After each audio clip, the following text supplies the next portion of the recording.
सुंदर वन जंगल में गर्मियों का मौसम आ गया था। सभी पक्षी सर्दी के बाद धूप का आनंद ले रहे थे और आपस में बातें कर रहे थे।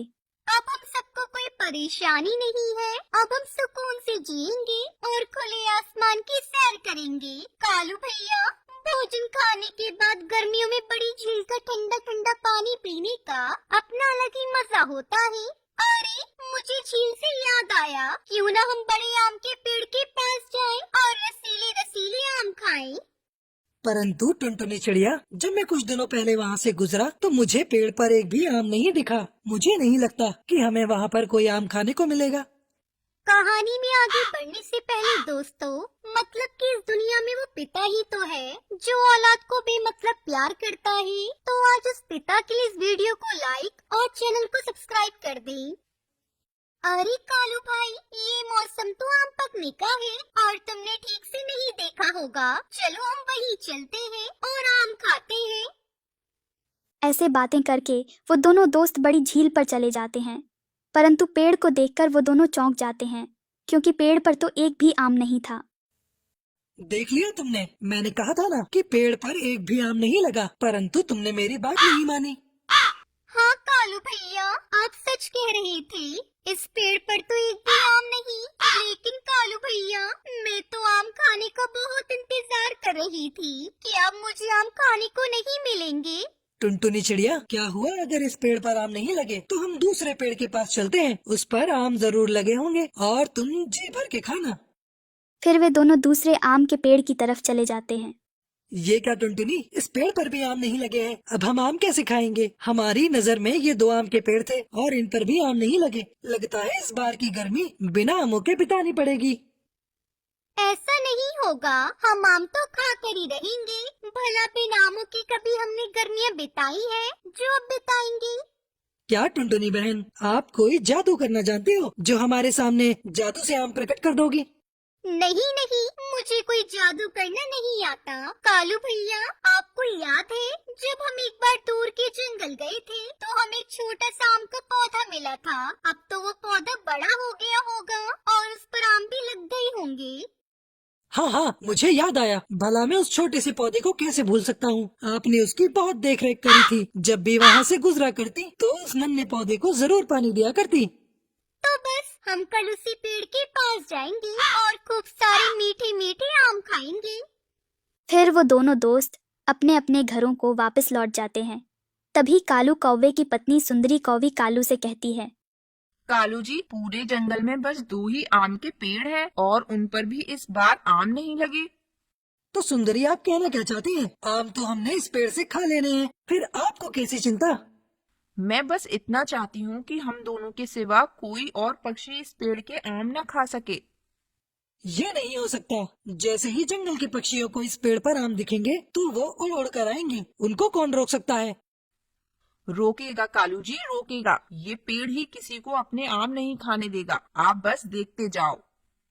ऐसे कहकर सुंदरी कौवी कालू कौवे को उसी आम के पेड़ के पास ले जाती है जिस पर बहुत सारे आम लगे थे, और उस पेड़ से कहती है, सुन बे आम के पेड़, आज से तू हमारी हर बात मानेगा और हमारे सिवा किसी को भी अपने आम नहीं खाने देगा, खासकर उस टुनटुनी चिड़िया और उसके दोस्तों को। नहीं, मैं आप दोनों की बातें नहीं मानूंगा। मैं एक सच्चा और अच्छा आम का पेड़ हूँ। पक्षियों को अपने आम देकर मुझे बड़ी खुशी मिलती है। तेरी खुशी मैं अभी निकालती हूँ। जब यहाँ रहेगा ही नहीं तो फल किसे देगा? कालू जी, अभी इस पेड़ को जड़ से काट फेंको। सुंदरी, आप यहीं पर रहो, मैं अभी घर से कुल्हाड़ी लेकर आता हूँ और एक ही बार में इसे जड़ से काट फेंकता हूँ। उन दोनों की ऐसी बातें सुनकर बेचारा आम का पेड़ डर जाता है। नहीं नहीं, मुझे मत काटना। तुम जैसा कहोगे मैं वैसा ही करूँगा। किसी और पक्षी को अपने आम नहीं खाने दूंगा। अब आया ना मजा। अगर किसी पक्षी को भूल कर भी आम खिलाए तो याद रखना, हमसे बुरा कोई नहीं होगा। ऐसे कहकर कालू और सुंदरी वहां से अपने घोंसले में आ जाते हैं। अगली सुबह टुनटुनी चिड़िया और टूनी चिड़िया उसी पेड़ पर आम खाने के लिए जाते हैं। रास्ते में टुनटुनी चिड़िया टूनी चिड़िया से कहती है, टूनी बहन, पता है कल मैं कालू भाई के साथ ही आम का पेड़ देखने आई थी और मैंने उन्हें इसी आम के पेड़ के बारे में बताया, लेकिन पता नहीं क्यों आज वो हमारे साथ नहीं आई। इतने में टुनटुनी चिड़िया और टूनी चिड़िया उस पेड़ के पास पहुंच जाती है। अरे वाह, इस पेड़ पर तो ढेर सारे आम लगे हैं। चलो टूनी, अब जी भरकर आम खाते हैं। हाँ टुनटुनी, आम तो ढेर सारे लगे हैं, अब मैं जी भरकर आम खाऊंगी। फिर टूनी चिड़िया आम तोड़ती है कि तभी पेड़ को कालू और सुंदरी की बातें याद आ जाती हैं और वो जोर जोर से हिलकर उन दोनों को जमीन पर गिरा देता है। नहीं नहीं, आप सब मेरे आम नहीं खा सकते। पेड़ जी, हमारे जंगल में एक भी आम नहीं लगा, तो हमें अपने आम खाने दे, हम बड़ी दूर से आए हैं। नहीं नहीं, मैं किसी भी पक्षी को अपने आम नहीं खाने दूंगा। मैं वही चिड़िया हूँ जो आपको हर रोज नदी से पानी दिया करती थी, कि आप इतनी जल्दी भूल गए। हाँ, मुझे सब याद है, मैं कुछ नहीं भूला। थोड़ा सा पानी क्या दे दिया तो मुझ पर अपना हुक्म जमाओगी? नाना पेड़ जी, मैं आप पर अपना हुक्म नहीं जमा रही। अगर आपको हमें आम नहीं देने तो मत दो, हम खाली पेट ही लौट जाते हैं। बेचारा आम का पेड़ तो बहुत दुखी था क्योंकि वो टुनटुनी चिड़िया को आम खिलाना चाहता था, परंतु वो चुप रहता क्योंकि कालू और सुंदरी कौवी ये सब छिपकर देख रहे थे। फिर वो दोनों चिड़िया वहां से चली जाती हैं। तभी टुनटुनी चिड़िया टुनी चिड़िया से कहती है, टूनी तुम जाओ, मैं थोड़ी देर में आती हूँ। टुनटुनी तुम कहाँ जा रही हो? मुझे कुछ दाल में काला लगता है, वरना वो पेड़ हमको आम देने से कभी मना नहीं करता। मैं वहीं जा रही हूँ। ये बोलकर टुनटुनी चिड़िया वापस से आम के पेड़ के पास चली जाती है। वह कालू और सुंदरी कौवी को पेड़ से बातें करते देखती है। बहुत अच्छे, तुमने अपना काम बखूबी किया है। उस टुनटुनी चिड़िया को यहाँ से भगाकर अब हम तुमको नहीं काटेंगे।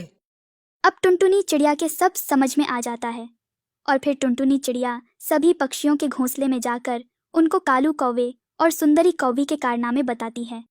अरे टुनटुनी, ये कालू तो सच में बहुत बुरा कौवा निकला, अब हम इन दोनों को नहीं छोड़ेंगे।